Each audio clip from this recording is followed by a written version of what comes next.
Aujourd'hui, je te propose une recette fraîche et estivale, facile et rapide à réaliser, mais super gourmande et fruitée. Ce sont des verrines composées d'une compotée de fraises fraîches, de myrtilles, une chantilly maison ainsi que des disques de pâte feuilletée pour rajouter du croquant dans la recette. C'est une recette que tu peux utiliser par exemple comme anti-gaspillage. J'ai eu l'idée car je voulais utiliser mes restes de pâte feuilletée maison. Il m'en restait assez peu, donc quelques disques de pâte dans une verrine, et bien c'était parfait. Mais tu peux évidemment réaliser cette recette avec une pâte feuilletée du commerce. Je m'appelle Liv et sur Litchi & Sweets, je publie chaque dimanche mes meilleures recettes et techniques de pâtisserie pour réussir tes réalisations à la maison. N'hésite pas à t'abonner pour voir les prochaines vidéos. Pour réaliser 6 grandes verrines, tu auras besoin d'une pâte feuilletée, 300 g de crème liquide à 30% de matière grasse, 80 g de sucre glace, de 20 g de sucre, 200 g de fraises et 150 g de myrtilles. Et enfin, une cuillère à café de jus de citron.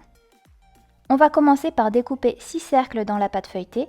Je te conseille de découper les cercles en fonction de la taille de tes verrines. Ici, j'ai découpé des cercles de 5 cm car la pâte cuite à blanc se rétracte un peu lors de la cuisson. Si tu as envie de réaliser une pâte feuilletée maison, je te mets le lien en description de la recette de pâte feuilletée rapide.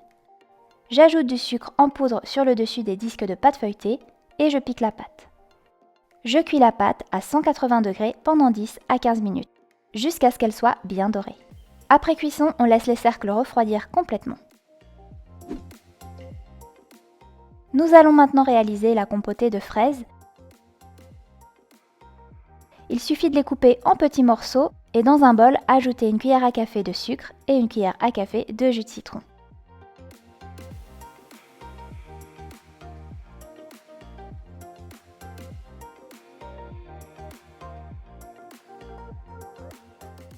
On laisse les fraises de côté, le temps de monter la crème en chantilly. Pour la chantilly, utilise une crème et des outils bien froids. Je monte d'abord la crème à vitesse lente à moyenne pour incorporer le maximum d'air, puis quand la crème commence à mousser, j'ajoute un tiers du sucre glace. Si tu suis toujours cette vidéo, n'hésite pas à mettre un pouce en l'air et si tu es nouveau ici, abonne-toi en activant la cloche car les recettes de la chaîne pourraient te plaire et d'autres arrivent bientôt. Et je rajoute ensuite les 2 tiers de sucre glace. J'arrête de fouetter quand la crème est assez ferme. Attention à ne pas la faire grainer, ça peut arriver si tu fouettes trop longtemps. Ici, on n'a pas besoin d'une crème très ferme puisqu'on la poche dans la verrine. On va maintenant procéder au montage des verrines et pour cela, je verse un fond de fraise avec des myrtilles, j'ajoute un disque de pâte feuilletée et je poche de la chantilly.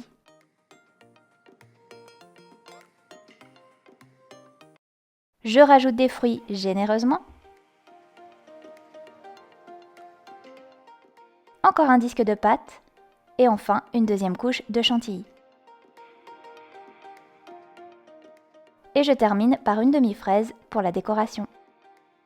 Les verrines sont prêtes, laisse-les au réfrigérateur et sors-les 10 à 15 minutes avant la dégustation. Elles sont meilleures à consommer le jour même quand la pâte feuilletée est encore bien croustillante. J'espère que cette recette t'a plu, n'hésite pas à liker la vidéo si c'est le cas. Et puis si tu en as envie, tu peux aussi aller voir ma recette de choux, fraises, chantilly, qui est un peu dans le même genre, je pense qu'elle pourrait te plaire. Quant à moi, je te dis à bientôt pour une prochaine recette gourmande. Ciao!